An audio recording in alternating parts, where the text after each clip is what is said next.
AP deputy CM Pawan Kalyan 2025లో కేంద్ర మంత్రి అవుతారని జోస్యం చెప్పారు వేణుస్వామి. అసలు జోస్యమే చెప్పను అన్న వేణుస్వామి పవన్ కళ్యాణ్ కేంద్ర మంత్రి అవుతారని చెప్పడంలో ఆంతర్యమేంటి? దీనిపై మరింత సమాచారం ఆ ఇన్పుట్ ఎడిటర్ రాజమౌళి అందిస్తారు. రాజమౌళి, చెప్పండి.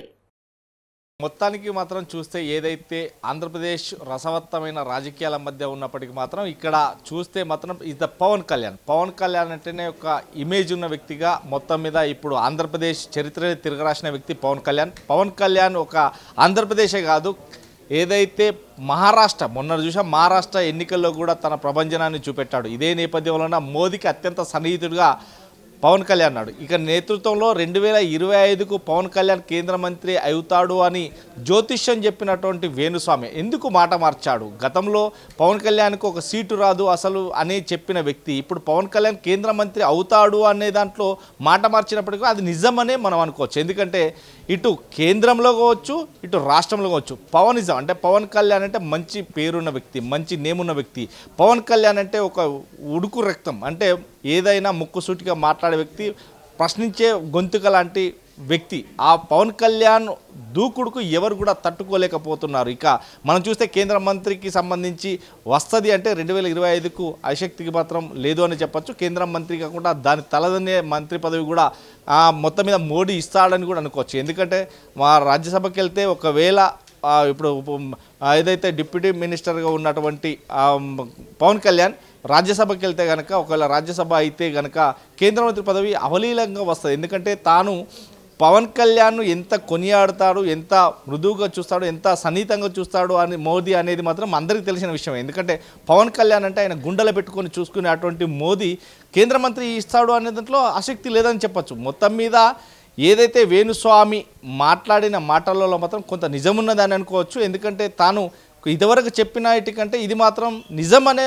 నమ్మచ్చు. ఎందుకంటే కేంద్ర మంత్రి పదవి వస్తుంది అంటే దాని తలదన్నే మంత్రి పదవి మాత్రం తీసుకున్నట్లు ఆసక్తి లేదని చెప్పొచ్చు. ఎందుకంటే అటు కేంద్రానికి రాష్ట్రానికి ఈ రెండింటికి మాత్రం మధ్యలో మా పవన్ కళ్యాణ్ నుండి మొత్తం మీద తన భుజస్కంధాలపైన వేసుకొని అందరినీ గెలిపిస్తున్న తరుణంలో చూసాం. ఇటు పవన్ కళ్యాణ్ను కొనియాడినటువంటి ఆంధ్రప్రదేశ్ మంత్రులతో పాటు ముఖ్యమంత్రి చంద్రబాబు నాయుడు కూడా చూసాం. అదే రకంగా మహారాష్ట్రలో ఉన్నటువంటి మాజీ మంత్రులతో పాటు ఎమ్మెల్యేలు అందరూ కూడా కొనియాడడం చూసాం. ఇదంతా కూడా పవన్ కళ్యాణ్ పవనిజం ముందుకు పోతుందని చెప్పొచ్చు. పవన్ కళ్యాణ్ అంటే ఒక గ్రేట్ లీడరే కాదు, ఒక లీడర్ను ఎలా తయారు చేయాలో పవన్ కళ్యాణ్ను చూసి నేర్చుకునే ప్రక్రియ మొదలైందని చెప్పచ్చు. మొత్తం మీద 2025లో రూపురేఖలు మారతాయంటే అటు కేంద్రంలోనే ఇటు మా ఆంధ్రప్రదేశ్ రాష్ట్రంలోనైనా మాత్రం రూపురేఖలు మారతాయని చెప్పచ్చు. మొత్తం మీద పవన్ కళ్యాణ్ అంటేనే ఒక గ్రేట్ లీడరు, అందరికీ కావాల్సిన వ్యక్తి. పవన్ కళ్యాణ్ పేరు చెప్తే ఇప్పుడు ఉడుకు నెత్తురు సలసల మరిగేటువంటి నేతృత్వంలో అతను పయనిస్తున్నాడు. ఎక్కడ కానీ తన దృష్టికి వచ్చిన దాన్ని ఖచ్చితంగా మొత్తం మీద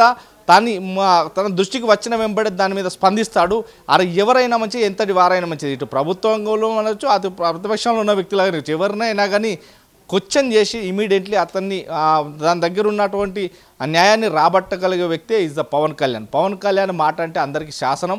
మొత్తం మీద తనకు అన్యాయాలు అక్రమాలంటే సహించాడు. ఎక్కడున్నా ఏ నైట్ అయినా కానీ ముందుకు వెళ్ళి తాని వెంబడి పడి అయినా కానీ దాన్ని తీసుకొస్తాడు. ఎందుకంటే తనకు పవన్ కళ్యాణ్ అనే పేరులోనే తనకు మొత్తం మీద శాయశక్తుల మాత్రం ఆ దేవుడు ఇచ్చినట్టు వరం అనుకోవచ్చు. మొత్తం మీద అందరికీ మన్నలు పొంది అందరికీ కావాల్సిన వ్యక్తిగా పవన్ కళ్యాణ్ ఉంటున్నాడు. ఈ పవన్ కళ్యాణ్ మొత్తం మీద భారతదేశంలోనే ఒక చిరస్థాయిలో నిలిచిపోతాడని కూడా చెప్పుకోవచ్చు. ఇంకొకటి పవన్ కళ్యాణ్ అంటే మనం మొత్తం మీద చూసాం, గత 10 సంవత్సరాలలో తాను ప్రతిపక్షంలో లేకున్నా కానీ ప్రతి ఒక్కరిని ప్రశ్నించదగ్గ వ్యక్తి ఈ పవన్ కళ్యాణ్ చేయడంతో ఆంధ్రప్రదేశ్ రూపురేఖలు మారిపోయాయనేది మాత్రం స్పష్టంగా ఇప్పటికీ ఆంధ్రప్రదేశ్లో ఉన్న వ్యక్తులు చూశారు. ఇక రాబోయే తరుణంలో 2025లో మొత్తం మీద భారతదేశంలో ఉన్న రాష్ట్రాలందరికీ కూడా పవన్ కళ్యాణ్ ఇలా ఉంటే ముందుకు వెళ్తున్నాడు కాబట్టి మనం కూడా పవన్ కళ్యాణ్ బాటలో నడవాలనేది కోరుకుంటున్నట్టుగా మనకు తెలుస్తుంది.